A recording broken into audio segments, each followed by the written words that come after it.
Fertility అమ్మా అనే పిలుపుకు శ్రీకారం చుట్టండి. పొందండి ఉచిత మొదటి కన్సల్టేషన్, మొదటి స్కాన్. సంప్రదించండి 8880747474.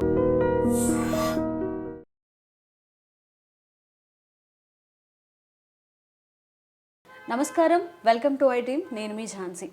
ఈ మధ్యకాలంలో అవేర్నెస్ ఎక్కువైపోవడం వల్ల కానివ్వండి, ఇన్ఫర్మేషన్ అనేది ఎక్కువగా ఉండడం వల్ల కానివ్వండి, చిన్న చిన్న విషయాలు కూడా ఎక్కువ సర్చ్ చేయడము, లేనిపోని అపోహలు పెంచుకోవడం ఈ మధ్యకాలంలో చాలా ఎక్కువైపోయింది. అలాగే తలకి నూనె పెట్టడం విషయంలో కూడా ఇది చాలా చిన్న విషయంగా మనం అందరం చూస్తాము. బట్ ఈ నూనె పెట్టడం విషయంలో కూడా చాలా సందేహాలు వస్తున్నాయి. వీక్లీ వన్స్ పెడితే సరిపోతుందా, ట్వైస్ పెడితే సరిపోతుందా? కొంతమంది వాదన అసలు న్యాచురల్ ఆయిల్స్ వస్తూ ఉంటాయి కాబట్టి అవి డిస్టర్బ్ అవుతే అసలు ఆయిలే పెట్టద్దు అంటున్నారు. మరి ఏ విధానం మనం పాటిస్తే మంచిది? అందంగా కనిపించాలి అనుకున్నప్పుడు హెయిర్ కూడా చాలా ప్రాముఖ్యత వహిస్తుంది కాబట్టి హెయిర్ విషయంలో ఎలాంటి జాగ్రత్తలు తీసుకోవాలి, ఈ విషయాలని తెలుసుకుందాం. ప్రస్తుతం మనం ట్రెడిషనల్ హీలర్ ఇంకా హెర్బలిస్ట్ ఆంజనేయ రాజు గారి దగ్గర ఉన్నాము. నమస్కారం అండి. నమస్తే అమ్మా. సార్, అంటే దీని మీద కూడా వీడియో చేయాలా అని అనిపించవచ్చు. బట్ చాలామంది కొన్ని లక్షల వీడియోస్ ఉంటాయి. మనం యూట్యూబ్లో సెర్చ్ చేసినట్లయితే హెయిర్ నల్లగా అవడానికి ఏంటి, గ్రే హెయిర్ తగ్గడానికి ఏంటి, ఒత్తుగా రావాలంటే ఏంటి, అంటే రకరకాల రెమెడీస్ అన్నమాట చెప్తూ ఉంటారు. ఏం పాటించినా కానీ చిన్నప్పటి నుంచి మనం చెప్తుంది డైలీ ఆయిల్ పెట్టేవాళ్ళు. చిన్నప్పుడు ప్రతిరోజు ఆయిల్ పెట్టేవాళ్ళు. ఎప్పుడో కానీ ఒకసారి తలస్నానం వీక్లీ వన్స్ చేసేవాళ్ళు. ఇప్పుడు మొత్తం రివర్స్ అయిపోయింది. అసలు ఆయిలే పెట్టద్దు అంటున్నారు, అసలు హెడ్ బాతే చెయ్యొద్దు అని చెప్తున్నారు. అంటే ఏ విధానాలు మనం పాటిస్తే మంచిది అంటారు? ఇందులో ఏవి కరెక్ట్ అంటారు? అంటే ఏది అందులో తప్పు లేదు, కరెక్ట్ కాదమ్మా. పూర్వం సిస్టమ్ ఏదైతే ఉండేదో నా ఉద్దేశంలో అయితే అదే కరెక్ట్ అమ్మా. అప్పుడు న్యాచురల్గా బాడీ నుంచి ఆయిల్స్ వచ్చాయి, హెయిర్కి ఆయిల్ వచ్చేది, ఇప్పుడు వచ్చేది. ఆ సిస్టమ్ అనేది మనకి యోగులు, ఋషులు అలాంటి వాళ్ళు తయారు చేసిన జీవన విధానం అమ్మ. అది దాన్ని కాదనేటంత తెలివైన వాళ్ళం కాదు మనం. ఫస్ట్నైతే అది నా లెక్క. ఎందుకంటే పుట్టిన బిడ్డకి తలకి ఆముదం రాసేవారమ్మ పూర్వం. 6 నెలల నుంచి 9 నెలల సంవత్సరం వచ్చేదాకా ఆ తలకి ఆముదమే రాసేవారు. ఆ పిల్లల్ని ఎత్తుకోవాలంటే వాసన వచ్చేది, అది భయపడేవాళ్ళం. ఈ వాసన వస్తున్నాడని ఆ పుట్టిన బిడ్డకి పయ్యోళ్ళు ఉంటారు కదా, వాళ్ళు తమ్ముడు వాసన వస్తున్నాడు, చెల్లు వాసన వస్తున్నాడనో లేకపోతే ఇలాగా అనేవారు. వాళ్ళు దగ్గరికి వెళ్ళేవారు కాదు. అంత ఎక్కువగా ఆముదం రాసేవారమ్మ. ఆ ఆముదం అనేది ఎందుకు రాయాలి అంటే మనకి పుట్టినప్పుడే ఈ స్కాల్ప్ పూర్తిగా ఏర్పడదమ్మా, ఇంకా గ్యాప్ ఉండిపోతుంది కదా, మెత్తగా ఉంటుంది ఇక్కడ పిల్లలకి. గుండు కొట్టుకున్నట్టు కొట్టుకుంటూ ఉంటుంది ఒక సంవత్సరం వరకు. సంవత్సరం లోపల అది పూర్తిగా క్లోజ్ అవుతుందమ్మా. దాన్ని బ్రహ్మరంధ్రం అంటారు. లేకపోతే మన షట్చక్రాలు, అదే సప్త చక్రాల్లో సహస్రారం అంటారు. ఆ సహస్రారం అనేది క్లోజ్ అవుతుంది అనమాట. అంటే అప్పుడు దాకా జ్ఞానం అందులోంచి వెళ్తుంది అనేది కూడా కొందరు చెప్తారు. ఆ స్కాల్ప్లో అంత బోను 1 year లోపల తయారవ్వాలంటే అంత చిన్న ప్రాణికి ఎంత మెకానిజం జరగాలమ్మా అక్కడ. ఆ మెకానిజం జరిగినప్పుడు ఏమవుతుందంటే, నేను అనేక వీడియోల్లో చెప్పాను ఈ విషయం. పిల్లల తల ఎప్పుడు చెమటతోటి ఉంటుంది, మీరు చూసుకోండి. ఫ్యాన్ తిరుగుతున్నా వాళ్ళ తల చెమటతోటి ఉంటుంది. ఎందుకు అంటే అక్కడ జరిగే మెకానిజం. ఆ మెకానిజం వల్ల అక్కడ ఆ బాడీ వర్క్ చేస్తుంది కాబట్టి హీట్ ఎక్కువ ఉంటుంది తలలో. ప్లస్ ఆ సున్నితమైన పొర ఉంటుందమ్మా. బ్రెయిన్ కొట్టుకోవడం కూడా బయటికి కనపడుతూ ఉంటుంది మనకి. అంత సున్నితమైన పొరలోంచి రేపొద్దున అనేక రకాల బ్యాక్టీరియా కానీ, సూక్ష్మజీవులు కానీ, ఫంగస్ కానీ లోపలికి వెళ్ళకుండా ఒక కవచం లేక ఈ ఆముదం అనేది ఆ శిశువుని కాపాడుతుందమ్మా. ప్లస్ ఏదైతే ఈ మెకానిజం వల్ల హీట్ పుడుతుందో ఆ హీట్ని బయటికి పంపేస్తుంది ఆముదం, బాడీలో ఉండనివ్వదు. దానివల్ల పిల్లల ఎదుగుదలలో ఇరిటేషన్ అనేది తగ్గిపోతుందమ్మా. ప్రశాంతంగా ఉంటారు. ప్లస్ అనేక రకాల జబ్బుల నుంచి మన మెదడుని కాపాడుతుంది అది. ఆముదం పెట్టడం వల్ల antiviral, anti fungal, anti bacteria, pain relief అమ్మ. ఆముదం అన్ని రకాలుగా పనిచేస్తుంది. లూబ్రికెంట్ ప్లస్ డీటాక్స్ తాగితే.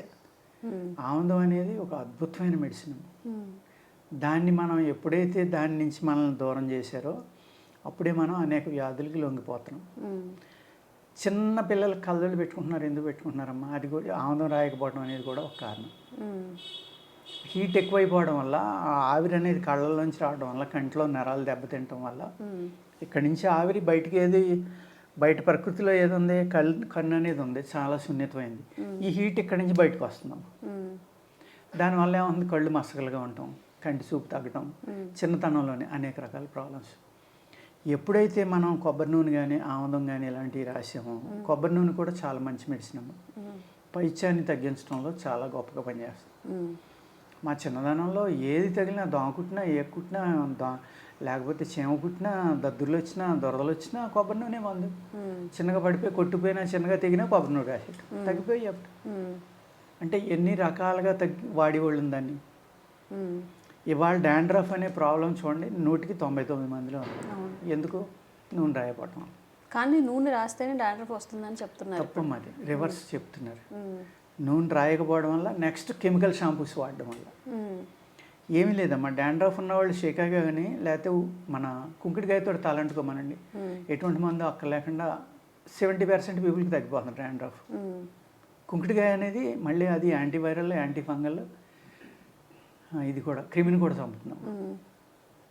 గొప్ప మెడిసిన్ అది. ఎంత మంచి యాంటీబయాటిక్ అంటే, మేమైతే దాని పులుసు తీసమ్మా, పుల్లటి మజ్జిగ, పచ్చిమిరపకాయలు, అల్లం రసం కలిపి మొక్కలకు స్ప్రే చేస్తాం. బ్యాక్టీరియా ఇటు తెగులు రాదు అసలు, ఆ చెట్టు మీదకి ఉన్న తెగులు పారిపోతుంది. అంత బాగా ఈ కుంకుడికాయ పులుసు అనేది పనిచేస్తుందమ్మా. Antiviral, anti fungal, anti bacteria అన్నిటిని చంపేస్తుంది. ప్లస్ జిగురు ఉండటం వల్ల ఏమవుతుందంటే, అది గమ్ముని కరిగిపోకుండా ప్లాంట్స్కి అంటుకోవడం వల్ల ఏమవుతుందంటే దాని మీద ఉన్న సూక్ష్మజీవులన్నీ చచ్చిపోతాయి, చెడు చేసి అన్నీ. ప్లాంట్కి మనిషికి కూడా వాటిని ప్రకృతిని వాడుకోవటం అనేది ఉందమ్మా ఇది వరకు. అదేవిధంగా పుట్టిన వెంటనే పిల్లలకి నువ్వుల నూనె కానీ, ఎక్కువ నువ్వుల నూనె వాడేవారమ్మా బిడ్డకి. స్నానం చేయించి ముందర నువ్వుల నూనె ఒళ్ళంతా రాసి నలుగు పెట్టి స్నానం చేయించేవారు. ఈ నువ్వుల నూనె అనేది హైయెస్ట్ కాల్షియం ఉంటుంది. మనం వాడి ఆయిల్స్లో 7 పొరలో దాటి బోన్ దాకా వెళ్ళే శక్తి నువ్వుల నూనెలో ఉందని ఆయుర్వేదంలో రాసి ఉంటుందమ్మా. అది నా సొంత కవిత్వం కాదు, ఏమి కాదు. ఎప్పుడైతే ఆ నువ్వుల నూనె అనేది ఎముకల దాకా వెళ్ళిందో ఎముకలు గట్టిపడతాయి. అంటే మనం ఎప్పుడైతే బాగా మర్దన చేసుకుంటాం, మసాజ్ చేసినప్పుడు, పిల్లలకి మసాజ్ చేసినప్పుడు, అదేవిధంగా ఆ మసాజ్ చేసినప్పుడు పావటం వల్ల వాళ్ళ బాడీలో ఉన్న నరాలన్నీ మళ్ళీ ఓపెన్ అవుతాయమ్మా. ఏదైనా సరిగ్గా ఓపెన్ అవునాయి, ఇవన్నీ కూడా సున్నితంగా ఉంటుంది కదా శరీరం. ఎప్పుడైతే రెసిస్టెన్స్ పవర్ ఉంటుంది వాళ్ళకి, సున్నితంగా ఉంటుందని మనం అనుకుంటాం, కాదు, అద్భుతమైన రెసిస్టెన్స్ పవర్ ఉంటుంది అప్పుడు వాళ్ళకి. చాలా శక్తివంతంగా ఉంటారు వాళ్ళు. మనం ఏదో చిన్నపిల్లడు కదా అని సున్నితంగా చూస్తాం, చూడక్కల చాలా బలంగా ఉంటారు వాళ్ళు ఆ టైంలో. ఎందుకంటే న్యాచురల్గా ఉన్నారు వాళ్ళు, అన్యాచురల్లోకి ఇంకా రాలేదు కాబట్టి. వాళ్ళకి ఎప్పుడైతే ఈ శరీరం అంతా నలుగు పెట్టి పామి అన్నీ చేశారో, ఆ నర్వస్ సిస్టమ్ ఏమన్నా ఓపెన్ అవ్వనుంటే ఓపెన్ అవుతుందమ్మా. చర్మవ్యాధులు అనేవి రావు అసలు ఈ కొబ్బరి నూనె కానీ నువ్వుల నూనె కానీ ఇలాంటివి నలుగు పెట్టడం వల్ల.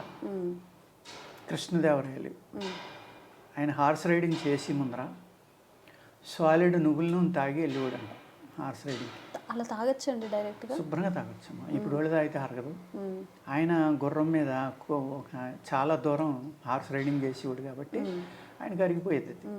ప్లస్ మల్ల యుద్ధం అని, కత్తి యుద్ధం అని అన్ని రకాల వాళ్ళు వ్యాయామం విపరీతంగా చేసేవారు కదమ్మా.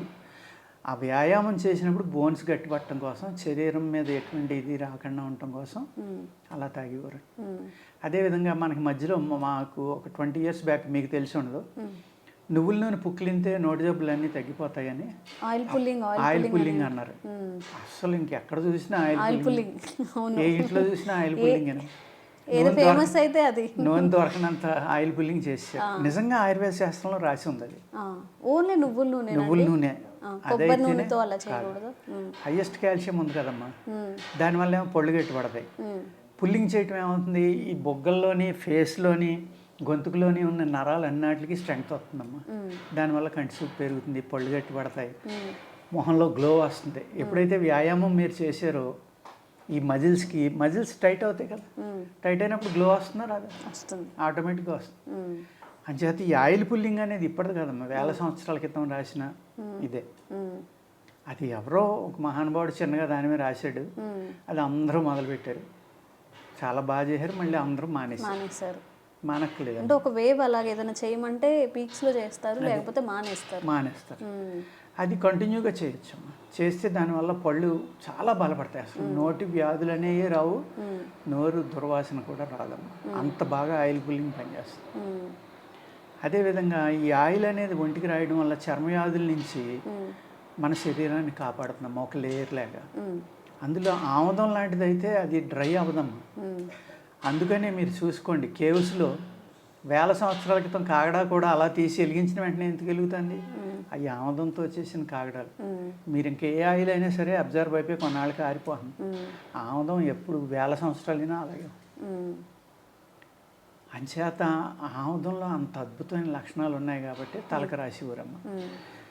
నువ్వుల నూనె అనేది రాసి మసాజ్ చేయడం వల్ల ఎముకలు ప్లస్ చర్మం కూడా గట్టిపడి ఎదుగుదల బాగుంటుంది కాబట్టి హైట్ కానీ ఇంకోటి కానీ గట్టిదనం కానీ, అందుకు ఒళ్ళంతా నువ్వుల నూనె రాసి మసాజ్ చేసేవారు. అది ప్రకృతి నుంచి మనల్ని కాపాడటానికి అనమాట. మీరు సపోజు ఇవాళంటే సిటీలో ఎక్కువ మంది ఉంటున్నారమ్మా, పూర్వం పల్లెటూరులో ఎక్కువ ఉండేవారు. వాళ్ళే చెట్టు కిందకో తుప్పల్లోకో ఎక్కడో తిరగడం. నైట్ ఏమవుతుంది, సాలీళ్ళు పురుగులు అల్లుతాయి కదమ్మా, సాలీళ్ళు దారాలు అల్లుతాయి చెట్టుకి మధ్యన మొక్కకి. మనం నడిచేటప్పుడు అది ఫేస్కి బాడీ అంతా తగిలింది అనుకో అమ్మ. అప్పట్లో ఇన్ని రకాల బట్టలు కూడా లేవు. ఒక చిన్న పంచగట్టు, ఒక భుజం మీద తుండు. 20 ఎకరాలు ఉన్నవాడు కూడా షర్ట్ బనియాలు వేసుకునేవారు కదా నాకు తెలిసినప్పుడు. అంటే ఇక్కడ చిన్న ఈ విషయం చెప్తానమ్మా. మా మామగారు చెప్పేవారు, ఆయన మేనమామ వాళ్ళ ఇంటికి వెళ్తే సొక్క కుట్టించి ఇచ్చారంట. ఆ సొక్క ఆయన వాళ్ళు ఊరు తెచ్చుకుంటే నేనేసి చూస్తానని ఊళ్ళోళ్ళు అందరూ చింపేశారండి దాన్ని. అయ్యో. అంటే షర్ట్ వేసుకోవటం కూడా తెలియదు అనమాట అంత పెద్ద కుటుంబాల్లో కూడా. అంటే ఖర్చు పెట్టేవారు కాదు, అంత మోడర్న్ ఇది లేదు. ఒక తుండు కప్పుకునేవారు, చిన్న పంచి కట్టుకునేవారు. ఇవాళ ఎంత మార్పు వచ్చేసింది మనకి, రకరకాల కెమికల్ తోటి చేసిన టెర్లిన్ అని లేకపోతే సింథటిక్ అని అనేక రకాల బట్టలు వచ్చినాయి. వాటి యొక్క రియాక్షన్ వల్లే మనకి ఇన్ని చర్మవ్యాధులు వస్తాయి. బట్టల వల్ల కూడా వస్తాయి. మరి ఎందుకు రావమ్మా, చాలా వస్తాయి. అదేవిధంగా వీళ్ళు ఎప్పుడైతే అలాగ ఒళ్ళు అంతా పూర్తిగా కవర్ అవ్వకుండా నడిచి వెళ్తున్నారో, ఈ సాలిళ్ళు దారాలు కానీ ఇంకోటి కానీ బాడీకి తగిలినప్పుడు అది అందులో ఒక టాక్సిన్ ఉంటుంది. ఆ టాక్సిన్ వల్ల అనేక చర్మవ్యాధులు వస్తాయి. ఆ చర్మవ్యాధులు రాకుండా ఆ విషాన్ని నుంచి కూడా ఈ ఆయిల్స్ ఒక లేయర్ లెక్క కాపాడి ఎండలో తిరిగినప్పుడు కూడా. ఇప్పుడు వైట్స్ ఉన్నారమ్మా, వాళ్ళు రకరకాల ఆయిల్ రాసుకుని ఎండలో పడుకుంటారు. ఎర్రతోలు వస్తే వాళ్ళకి అందంగా ఉంటామని వాళ్ళ బాధ అది. మనం నల్లగా ఉంటాం, తెల్లతోలు కావాలని మనం అనేక రకాల ఆయిల్స్ రాస్తాం. అంటే మనిషి తన యొక్క కాన్ఫిడెన్స్ని కోల్పోవటం వల్లే ఇవన్నీ వస్తాయి. నేను ఇలాగే ఉంటాను. ఇప్పుడు నాకుంది జుట్టు తెల్లగా నెరిసిపోయింది, రంగు వేసుకోవచ్చు కదా, ఎందుకు వేసుకోను? భగవంతుడు ఇచ్చింది అది, దాన్ని అలా యాక్సెప్ట్ చేయాలి అంతే తప్ప దానికి రంగు వేసుకుంటే నేను 70 ఏళ్ళు 20 ఏళ్ళు అయిపోయాను కదమ్మా. లేకపోతే నా అందం పెరిగిపోతే ఇంకొక అమ్మాయి నన్ను పెళ్లి చేసుకోరు కదా, ఆల్రెడీ వయసు అయిపోయింది. అంచేత ఇలాంటివి అనవసరంగా లేనిపోని ఆ కెమికల్ రాయడం, దానివల్ల డాండ్రఫ్ వచ్చింది, సోరియాసిస్ వచ్చింది, లేకపోతే అనేక ప్రాబ్లమ్స్ వచ్చినాయి, నా కంటి చూపు తగ్గిపోయింది. తలకి పెయింట్ వేసుకోవడం వల్ల, రంగు వేసుకోవడం వల్ల కళ్ళు పోయిన వాళ్ళు ఉన్నారమ్మా. ఆ కెమికల్ పడిన వాళ్ళు అందరికీ పడదని కాదు, కొంతమందికి అమోనియా రియాక్షన్ అవుతుంది, వాళ్ళు ఒళ్ళంతా నాశనం అయిపోయిన వాళ్ళు ఉంటారు. ఇప్పుడు అంత అవసరం అది ముందర నేర్చుకోవాలి మనం. నేనులాగే బతకాలి అనే కాన్ఫిడెన్స్ ఉన్నవాళ్ళు ఏదైనా చేయగలరు. లేదు రంగు పూసుకోవాలంటే రంగే, నీళ్ళు పడితే వెలిసిపోతుంది. న్యాచురాలిటీ డిఫరెంట్, రంగు డిఫరెంటే కదమ్మా. అలాగే ఈ బేబీ న్యాచురల్గా గట్టిగా పెరగాలి అంటే డెఫినెట్గా ఈ నూనె అనేది వాడడం అమ్మ. పూర్వం ఏం చేసేవారమ్మా, ముక్కులో ఒక కోల్డ్ వచ్చింది, కోల్డ్ వస్తే వాడు ముక్కులు కారుతున్నాయి, ఏమీ లేదు పడుకోబెట్టి నువ్వుల నూనె కానీ నెయ్యి కానీ కొబ్బరి నూనె కానీ ఒక 2 డ్రాపులు ముక్కులో వేసేవారు. చక్కగా ఆరిపోయి అంతానే తెల్లవారులు హ్యాపీగా బేబీ పడుకునేవాడు. ఇది ఓన్లీ ఆ కోల్డ్, ఆ ఫ్లమ్ ఏదైతే ఉందో అది గట్టిపట్టడానికి కాదమ్మా. నువ్వుల నూనె అనేది కానీ ఈ నెయ్యి అన్నిటికన్నా ఇంపార్టెంట్ అంటే ఆవు నెయ్యే వాడేవారమ్మా అప్పట్లో. ఈ బర్రె నెయ్యి తక్కువ. ఆవు నెయ్యి ముక్కుల్లో వేయడం వల్ల ఏమవుతుందంటే అందులో అద్భుతమైన మినరల్స్, ఒక శక్తి, వైబ్రేషన్ అనేది ఉంటుందమ్మా అందులో. అందుకనే మనం ఆవుని దైవంగా కొలటానికి కారణం ఏంటంటే దాని యొక్క పాలలో కానీ నెయ్యిలో కానీ దాని అన్నిటిలోనే ఉన్న వాల్యూస్ అన్నమాట. ఆ నెయ్యి ముక్కుల్లో వేయటం వల్ల మీకు కంటి చూపు తగ్గదు, తెలివితేటలు పిల్లలకి విపరీతంగా పెరుగుతాయి, మామూలుగా పెరగవు. నువ్వుల నూనె వల్ల, ఆవు నెయ్యి వల్ల, నువ్వుల నూనె వల్ల ఎముకలన్నీ గట్టిపడతాయి, గ్లో వస్తుంది, అది కారణం. ఇది వేయటం వల్ల ఏమవుతుందంటే ముక్కు నుంచి బ్రెయిన్కి డైరెక్ట్గా దారి ఉంటుందమ్మా. పూర్వం ఒక 40 ఏళ్ళ నుంచి ముక్కులోంచి చేస్తున్నారు బ్రెయిన్ ఆపరేషన్, 30-40 ఏళ్ళ నుంచి. అంతకు ముందర చిన్నదానికి కూడా బ్రెయిన్ స్కల్ ఓపెన్ చేసేవారు. ఆపరేషన్ చేయాలంటే. తర్వాత తెలుసుకున్నారు ముక్కులోంచి బ్రెయిన్కి దారి ఉందని. ఇప్పుడు ఆ పైపుల ద్వారా చేస్తున్నారు. మరి పూర్వీకులు బ్రెయిన్లోకి ఆవునే వెళ్ళి ఆడు తెలివితేటలు పెరుగుతాయని చెప్పారంటే వాళ్ళ సైన్స్ గొప్ప, మన సైన్స్ గొప్పదమ్మా. వాళ్ళు తెలివి తక్కువ అంటాం మనం, లేకపోతే చేదస్తం అంటాం.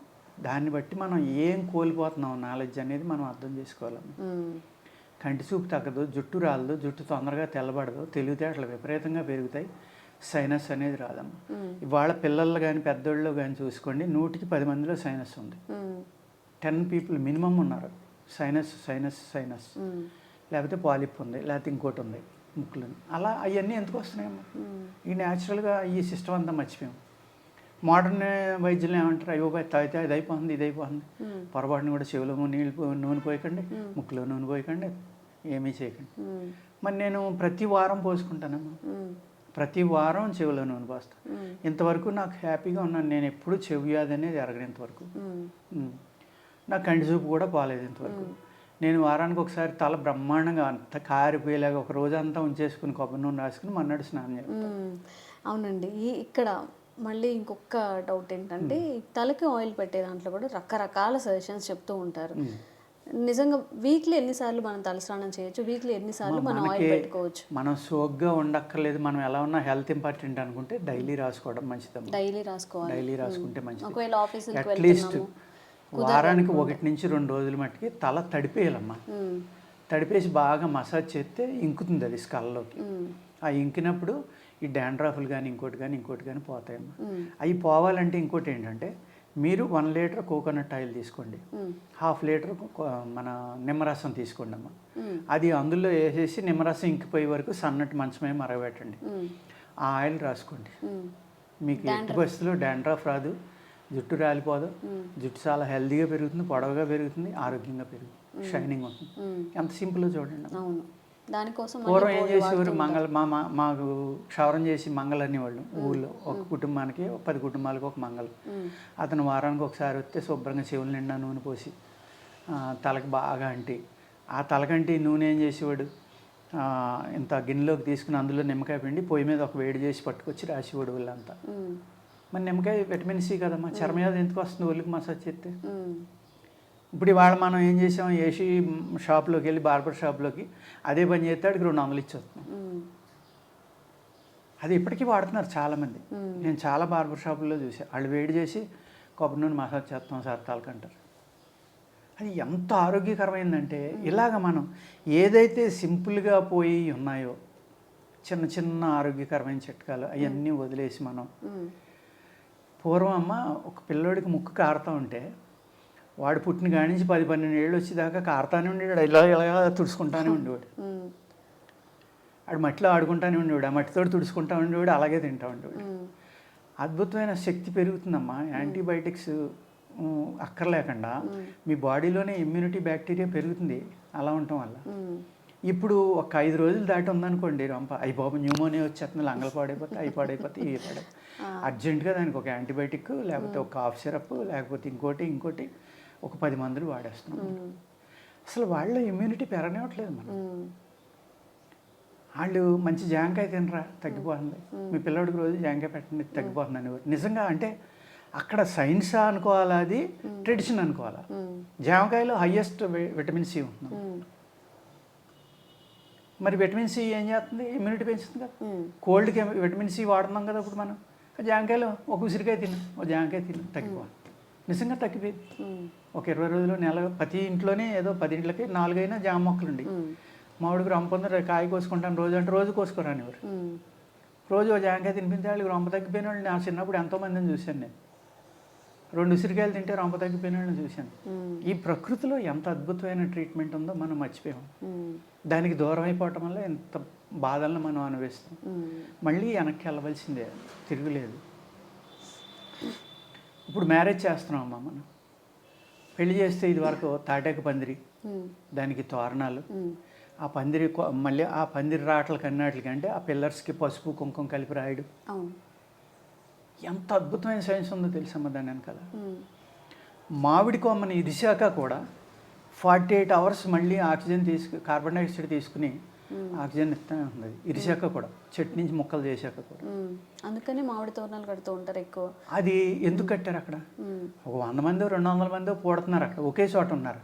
ఈడు వదిలిన గాలి ఆడు పీలుతాడు, ఆడు వదిలింది ఆడు పీలుతాడు. ఆక్సిజన్ అందకపోతే, ఇరిటేషన్ పెరిగిపోతే, దెబ్బలాడి వస్తే ఆ శుభకార్యం నాశనం అయిపోవాలి.